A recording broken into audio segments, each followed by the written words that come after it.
Hi everyone.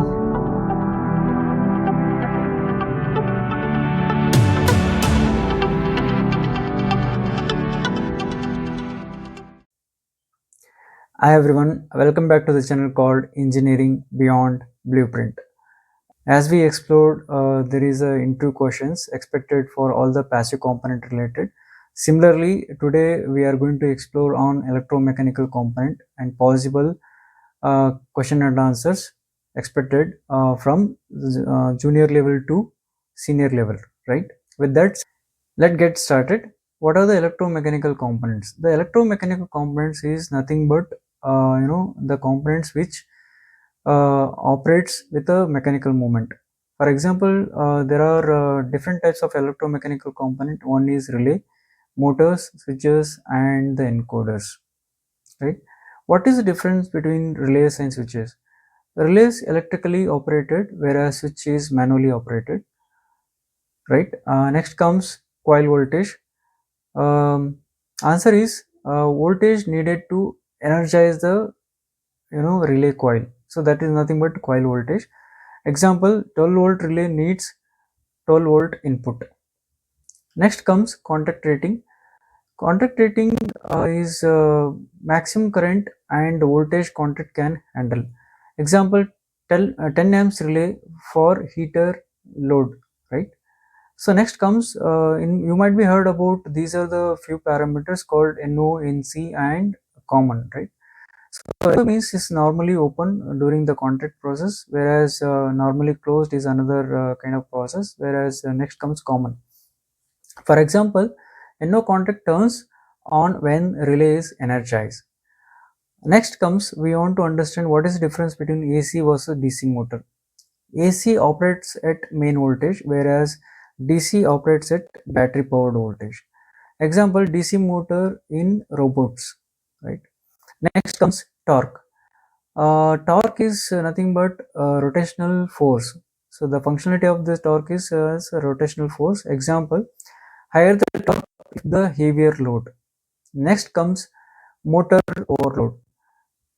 Answer is like when over current flow, it is going to be heated up and getting damaged, right? Example, a stalled motor draws high current. What is the purpose of encoder?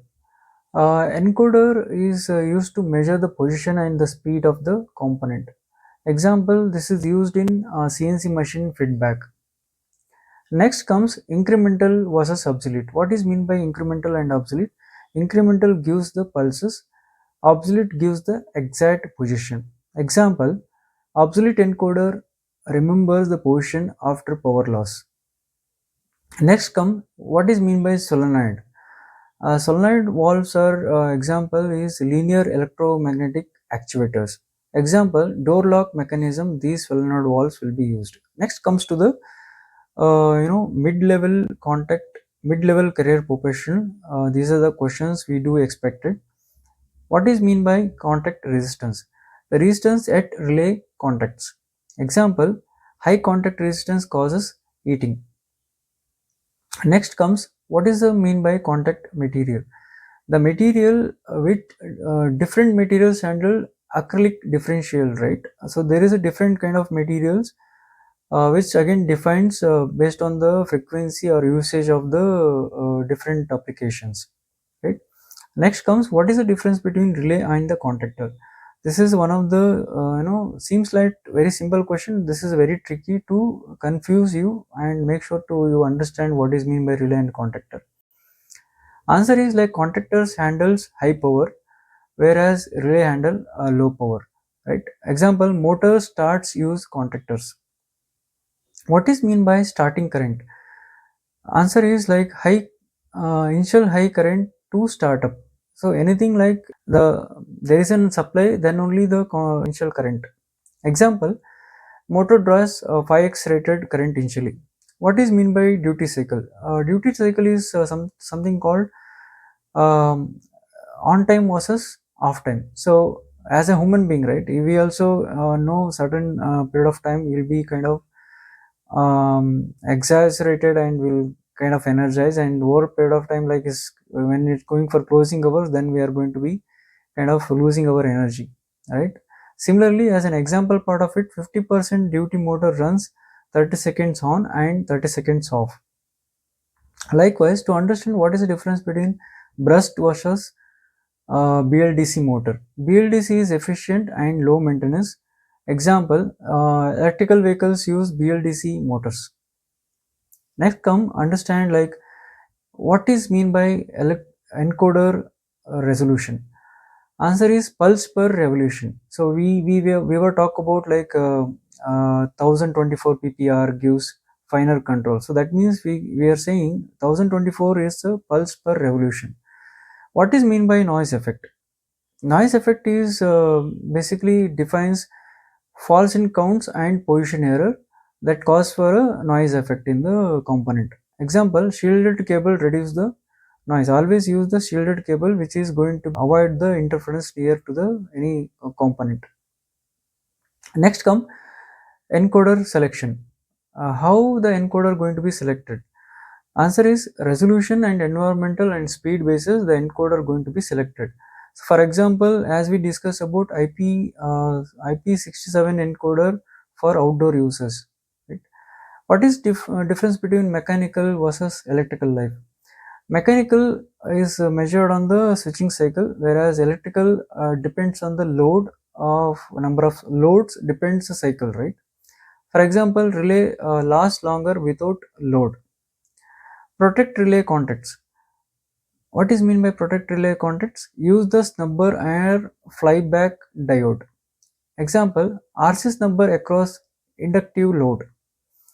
Next comes at a senior level, these are the questions we do expected. First comes relay for inductive load. The answer is use higher contact rating plus suppressions. Example, motor relay with snubbers. What is mean by EMI issues? The motor and relay generates the noise. Example, add ferrite bead and the TVS diodes, right? So what is the difference between EM versus SSR? SSR is silent and fast, whereas EM is cheaper and isolation. Example, SSR used in medical equipment, right? Next comes motor failure modes. So sometime we do expect there is a failure in the motor, right? So how do you anticipate that the motor will get overheated and bearing wear and insulation get failed? Poor cooling damage the windings. Next come derating motors and relays. Operate at a below max rate. Example, 10 amps relay used at a 6 amp. And as we discussed about safety standards in my previous example, that is same here as well. Like example is UL certified relay for appliances. Next comes for robotics versus industrial motors. What is the difference between robotics and industrial motors? Robotics are very precise in nature, whereas industrial are looking for durability. Example, servo motors are used in robots. What is mean by thermal management? As your name implies, right? So as you know, heat sink and airflow are used for thermal management. Example, fan cooling for contactors. Encoder redundancy. What is mean by encoder redundancy? Answer is like backup encoder for safety.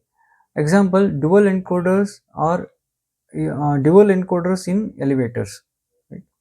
Now there are some bonus questions which have been thought process could be useful for you during the intro preparation. The first question would be like why component failure? How do we can avoid the component failure? Right? The answer is choose the higher voltage capacitor to avoid the early lifetime of a capacitor. Now comes for cost versus reliability. Like when these are all together not compromise each other, they should be differ when there is an application needed, and depends on the application, cost and reliability will be defined.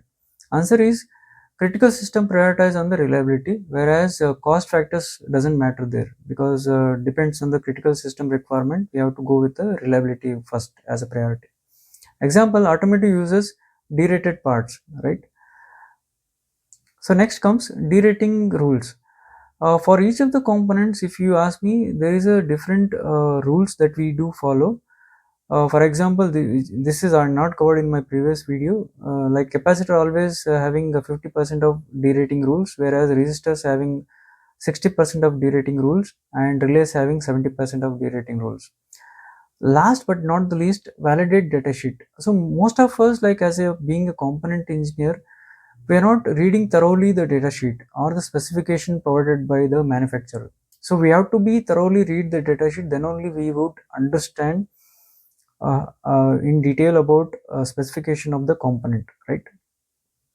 And with that said, like I would thanks again for all of you to spare the time to understand electromechanical components and their interview preparation questions, which could help you to crack the interviews. And do like to subscribe and motivate, and do like to share the feedback to improvise further, so that I can bring such more tutorials which could help you to make use of in your career growth.